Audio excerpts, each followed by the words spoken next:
So to give you context for today's show, we're about a week 11 or week 12 of the COVID epidemic, and we're just starting to open up the work. We're opening up restaurants, we're opening up gyms, and people are going back to work, and leaders are trying to figure out how to deal with their organizations, deal with their people, and deal with themselves. I don't know about you, but I'm learning how to deal with myself as I go out into restaurants to figure out whether or not I'm going to the gym and all that. So I feel the stress myself, and I'm sure all of you do. My next guest, Beth Miller, is the founder of Executive Velocity. It's a leadership and team building consultancy that she started in 2006. She's also the author of Are You Talent Obsessed? I love that title, Unlocking the Secrets to a Workplace Team of Raving High Performers.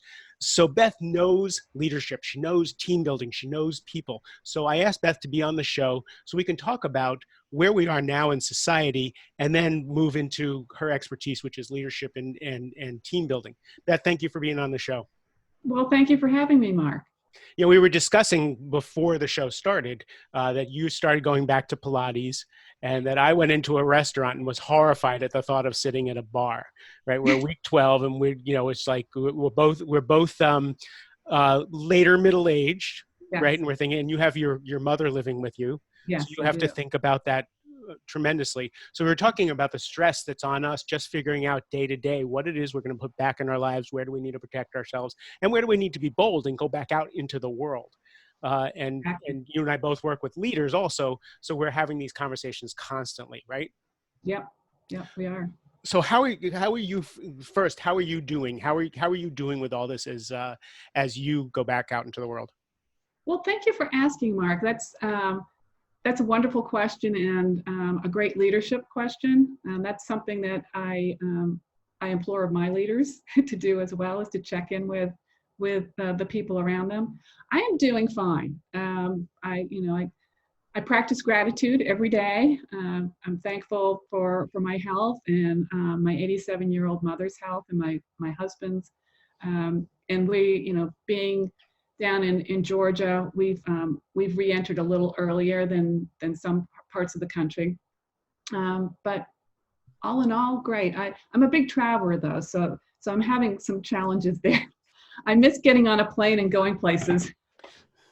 People who listen to this podcast know that I'm an introvert. And although I travel and speak and do all those things, I've been perfectly happy being sequestered in my house.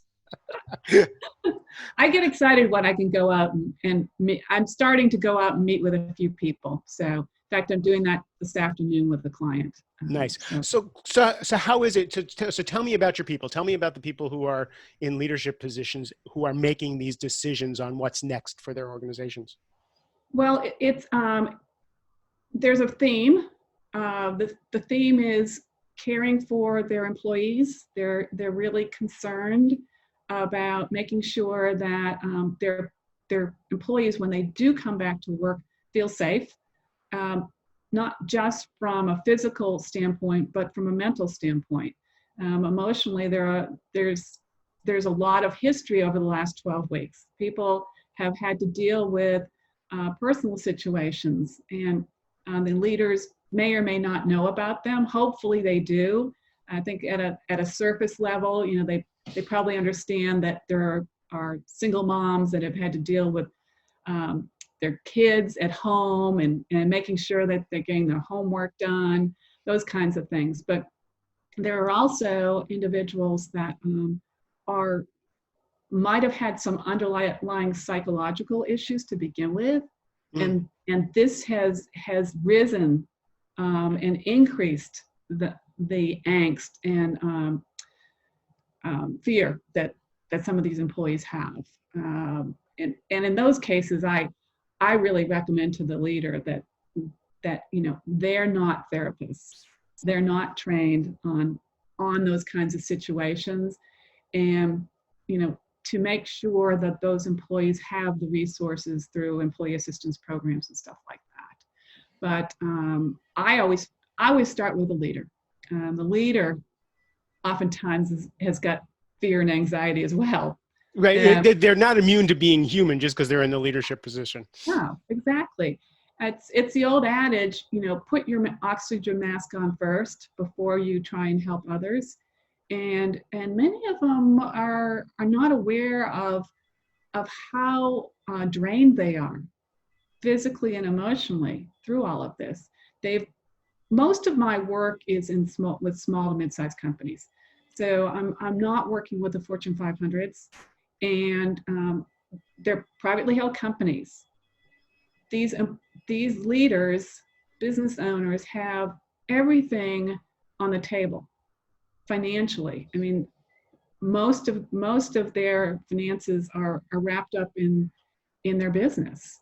Their future is there, but they also That's their retirement. That's their safety net. That's their healthcare. That's everything.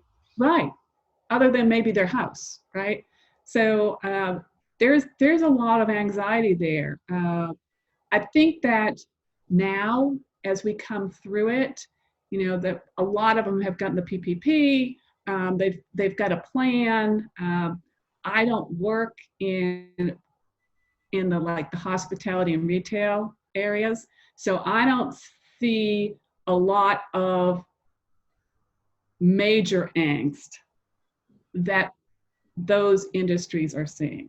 I mean, that you've got restaurant owners that all of a sudden they can only have 50% capacity. Well, they were probably barely making ends meet at 100%, especially in the smaller restaurants.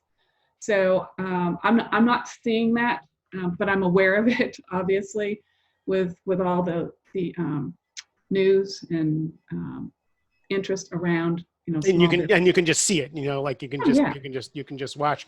So one of the things that you just said that I didn't think about was the history. It's now 12 weeks. We now have history, right? This no longer the shock. It's no longer the, what are we going to do now? We've been living with this for 3 months. We've been living at home, homeschooling kids. We've been trying to figure out how to keep our, who knows what happened in the nursing home where our families are, right? You took your mother out. So the first question I asked you was, how are you doing? Which is the first question any leader should learn. How are you doing? No, really, how are you doing? This is a real conversation. I don't need, I need to know how you're doing. We're all not doing okay. Right. How do you get them to go a little bit further without becoming therapists to make sure that they're both empathetic and in relationship, but not losing themselves so that they can no longer lead the organization? Right. Yeah. Well, part of it is that emotional intelligence of a leader.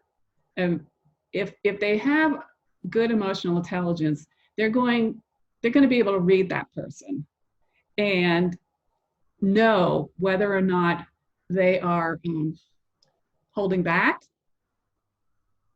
and what is that employee not saying versus what are they saying, and asking some additional questions that will help them to share. Now, one of the ways to do that is obviously try and empathize with the person. If for instance they're talking about being fearful of their elderly mother, and bringing back something to her. Well, empathizing with the fact that, okay, you may have a grandmother who is living in a retirement community, and you're concerned about her. So it's that emotional connection. And then the great question to ask is, what can I be doing differently to help you? So asking for feedback.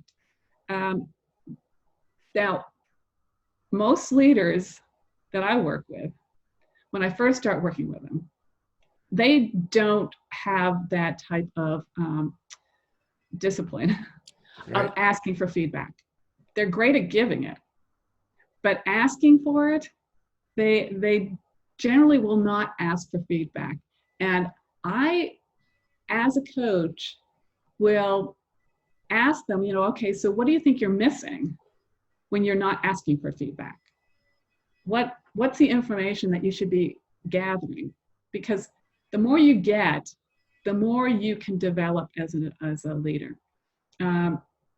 There are some leaders, when they ask for feedback, they don't do a really good job at it because they get defensive versus just listening and thanking the person for what that person shared with them. So that's good because I think the defensiveness has to do with whether or not they think the feedback is valid, whether or not they can feel like they can address it. So I work with an organization, a couple of the leaders in an organization where they asked for feedback from the people who were working there, and they didn't like the feedback.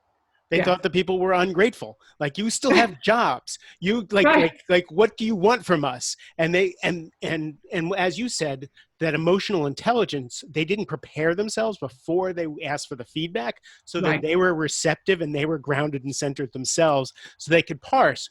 This is good. This is useful. This is not useful. This needs addressing. This we can't address, and you're just going to have to suck it up and take your paycheck. Right, exactly. And that's the other good point is that if you ask for feedback, you need to prepare to do something with that feedback. Otherwise, people are going to stop giving you feedback. So, if you hear information that maybe you need to validate, maybe it's the first time that you've heard this information, then I would respond by going, well, that's really interesting. Let me think about that. Then I would go and ask some other people. Gosh, I've gotten some feedback about this. Tell me your perspective. Because if it's a one-off situation, it might just be a personality issue. But if it's a theme, that's when you need to take action. And develop a plan to fill that gap or change that behavior. So the first step is do your own work so that you're centered and grounded and you can hear the feedback. Just know that you're receptive. You're not going to do anything except say thank you. I actually was in a meeting once with a vice president who was a former Marine. And no matter what you said to him in the meeting, whether the CEO was in the meeting or whatever, he always say thank you. He'd ask a question, you'd answer thank you. It was never, and it was just so even keeled, no matter what he thought. He may go back around later, get clarification, say something, but thank you. And it was so easy to talk to him. I remember him to this day. Yep. Yeah. So now you get this feedback, and you're, people, what do we do now? We get the feedback, we know what's going on, and people have different ideas of what should be happening in the organization. Now you're the leader and you have to make the choices. But you have one faction who wants to come back to work, or you have another faction who doesn't want to come back to work. You have a faction who wants to change everything that we're doing. Yeah. So I've heard a mixture of approaches, but one thing is definitely consistent, and that is it's a phased approach. That everybody doesn't just all come back to work at one time. That they analyze, okay, what are the critical positions that really need to be in the office and collaborating with each other, and then within that group, then you need to do a check-in with employees. There's a client in Florida that I work with where they're in phase 2, and they've decided to do a three-phased approach, and they're in phase 2, and there are a couple individuals who are really should be back to work but aren't, and now there's a question as to, okay, is this employee really fearful, or is it just an excuse? And that's a real dilemma for leaders. How do I figure out whether this person doesn't want to come back to work because, okay, they've got an hour commute, and now they've got an hour back in their lives. Granted, I get that. So now that individual is thinking, well, maybe what we do with those individuals is to give them like a flexible work week. That they have to be in Tuesday through Thursday, but Mondays and Fridays they can work from home. That kind of thing. So it's being flexible and agile in these situations. Um, and those individuals that they question, well, then they really get the metrics. They look at the metrics and make sure that they're measuring those individuals so that if it's really a performance issue, then they need to make that decision. It's a really tricky, especially if somebody's been working, 12 weeks ago in the office. And that was just the default and the given. And now they've been working at home. Now it's different. They may still be getting the same amount of work done and everything's great. And it's just your feeling that you want them back in the office. Exactly. But there are others. There's a group here in Atlanta, a marketing group that they were all working virtually to begin with, but they had, shared space at like a WeWork or something. And there was one of the individuals that he has admitted that, he doesn't feel like he's getting as much work done at home. And he's with his parents, so I'm sure there's that dynamic as well. So how do you handle that individual? But now, granted, he was transparent enough to share that. So now it's kind of coaching him on his time management. And he's young; he's right out of college. So I mean. But everything that you're saying, though, everything that you're saying are all roads lead back to the leader doing his own work, the leader learning emotional intelligence, the leader learning to be objective instead of subjective, the leader looking at the landscape and making decisions from a grounded place. Now, how do you help those leaders get there? Because again, I'm like, I see my clients every other week. As soon as this hit, I put them on every week, which just doubled my load, which was kind of rough. But I didn't want them going out into the world to talk to their people, without having thought through things themselves beforehand. Right. How do you get people to now be that person that their team needs? Yeah. Some of them have actually gotten there almost on their own. I mean, there are questions that I'll challenge them with some of the things that they have decided to do. But I have to say that most of them early on realized that, they had to step up their communications. So, all of a sudden weekly became daily. And they have, through the process, obviously slowed that down. But they've become more aware of their employees and their employees' personal emotional needs. It's so interesting. Everybody has. That is so fascinating. Yeah.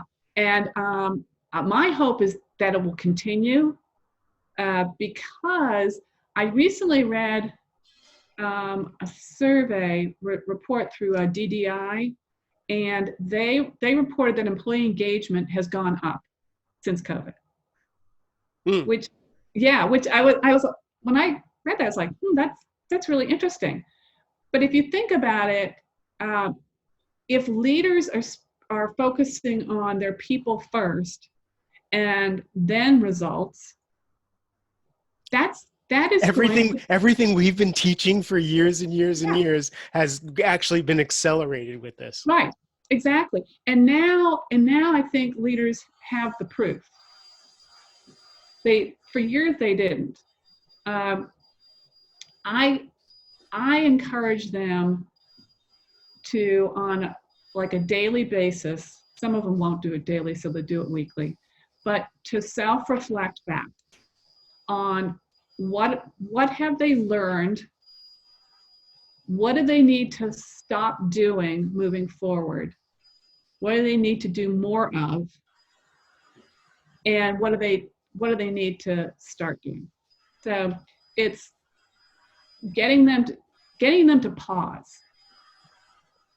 The business owners that I work with, getting them to pause is probably the biggest challenge. they are focused on doing and meeting goals, but that's not all that they should be doing. They should be self-reflecting on themselves and learning from their experiences. I've told, especially new leaders, and I want to actually ask you about this. I over and over and over again, I try and teach new leaders that they can't do it now, but their job is to actually go spend an hour in Starbucks Yeah. thinking. Like, right. Where would I have the time for that? From tactical to strategic. Your job is no longer all the doing. Your job is now thinking, planning, reflecting, right? Yeah. And then communicating. Yes, exactly. Yeah. And their job, one of the things that I see new leaders do a lot of, and actually experienced leaders do this too, but more so new leaders, and that is an employee will come to them with a problem and they've got the solution. And the leader bursts out and says, here, this is what you need to do, versus coaching that person to find their own solution. Because if they find their own solution, they're going to own it more. And the leader isn't enabling that employee to keep coming to them with problems. Michael Bungay Stanier, he wrote The Coaching Habit, which is specifically about how to actually coach your people instead of telling them what to do. And then he wrote a new book called and he talks about the advice monster. And we all have the advice monster, control it, tell it, right? Yeah. And for me, that's another thing that I wanted to talk to you about is, you help leaders with succession plans. You help leaders because leaders burn out because they take everything on their shoulders. They think everything is theirs, right? Especially entrepreneurs in smaller businesses. Yeah. And they don't develop people under them to be able to take things off their plate, to be able to transition responsibilities as they transition out of their responsibilities. Talk about that a little bit. Yeah, especially with small business owners, one of the big roadblocks for them in doing succession planning is their persona is wrapped up in their business.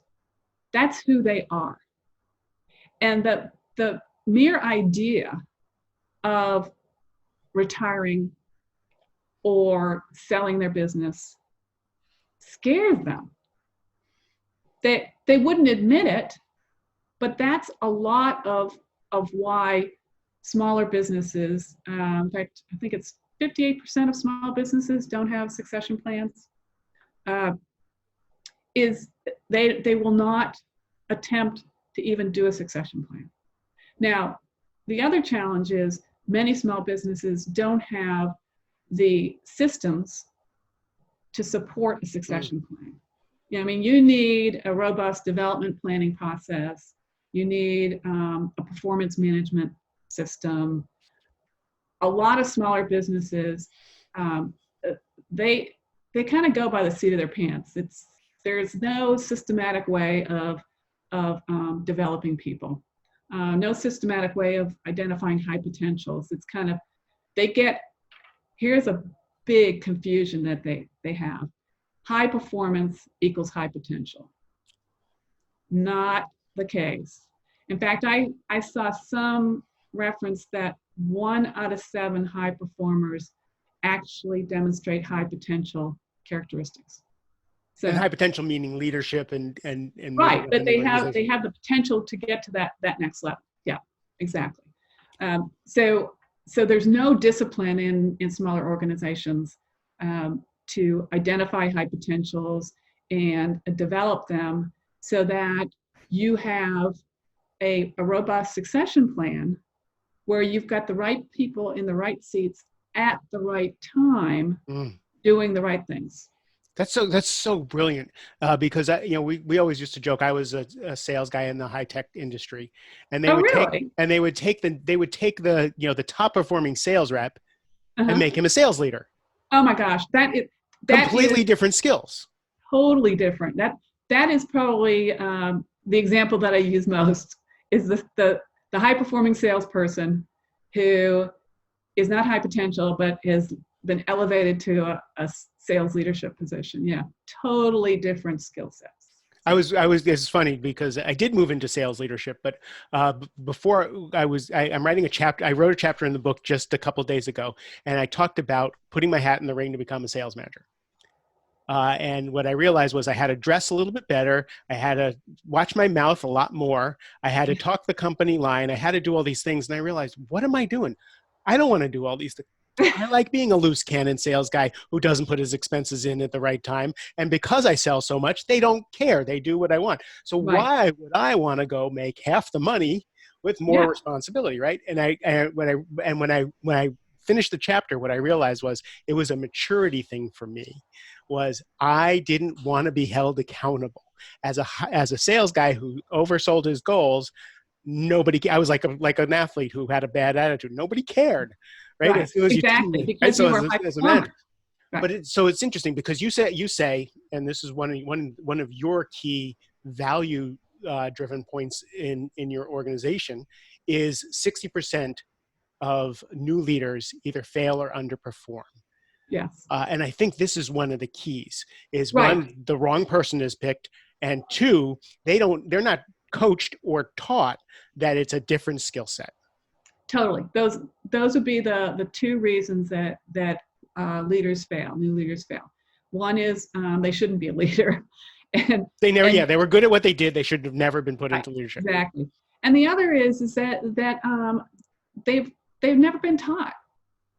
They've never been taught things like hiring, interviewing skills, delegating, emotional intelligence. How important that is, because emotional intelligence is really critical to leadership success.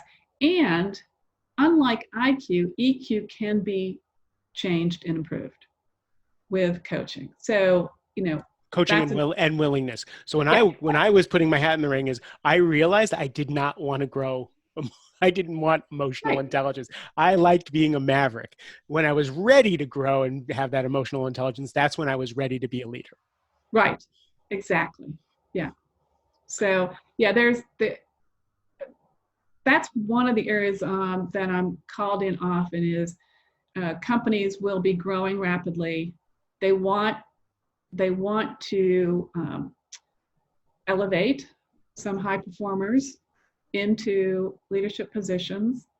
So we spend a lot of time up front identifying what a high potential is in their organization. How do you spot a high potential?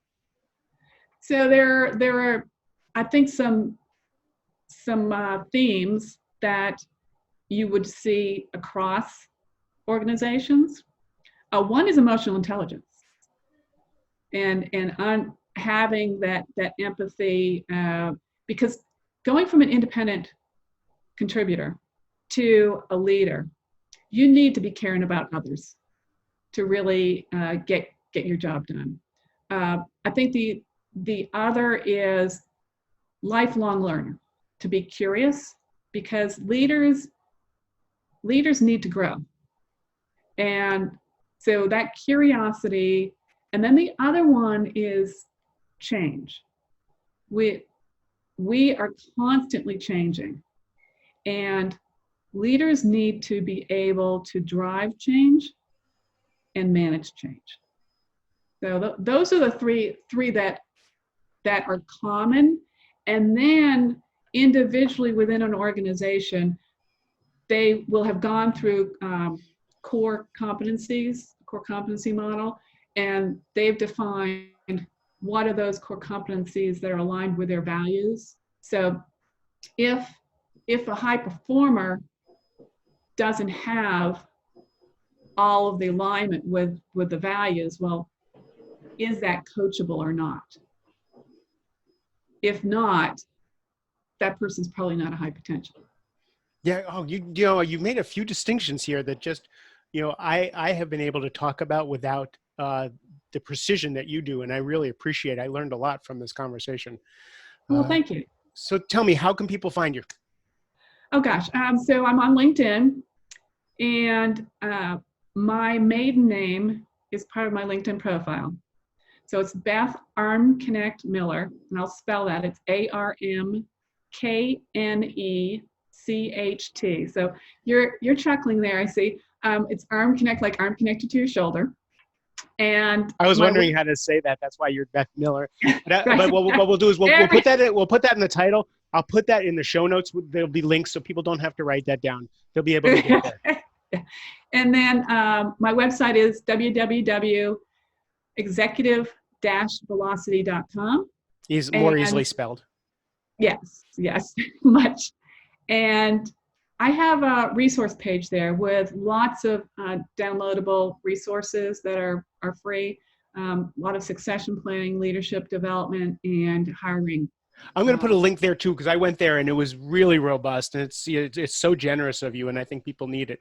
But the thing that I learned most from you in this particular conversation is that the emotional intelligence needed for leaders, that growth is teachable. It's learnable if people are willing. So, when you are trying to elevate people in your organization, if you get them someone amazing like Beth, this coaching that we do actually does help those leaders beat that 60% failure rate and exceed. Yeah, I would implore companies to really prepare managers before they become managers. I mean, 9 times out of 10, my coaching is because they haven't prepared them. They've elevated. Yes, 9 times out of 10. Yeah. It's hindsight instead of foresight. Right. Exactly. Yeah. Brilliant. So the book is called Are You Talent Obsessed, which is great, and you can find that on Amazon. Yes, you can. So anything new coming up for you that you're focused on as we open up? Actually, I'm in the process of writing a book as well on succession planning. So I'm just at the beginning stages, and I'm hopefully I've got an aggressive schedule. I want to finish the draft by the end of the year. So we will see. Good. It's a much needed book. Everybody that I talk to, they don't know how to do that. The emotional part of letting go, and then the practical part of how do you actually set that in motion. So I think a brilliant book. And when you write the book, or when you start to have ideas for the book, I'd like you to come back on the show and work out some of those ideas even before the book comes out. I would love that. That's the important thing is I want to provide information that people want, right? This is really going to be focused for small business owners. So up to 500 employees. And because a lot of the books out there are really for really big companies. I mean, they delve into stuff that it'd be just overkill for companies. Where you're focusing is absolutely what I hear on the ground, and I think it's going to be a great book. So thank you. Well, thank you. Beth, I appreciate you being here. You and your family stay safe and enjoy your Pilates class. Well, thank you, Mark. I enjoyed it.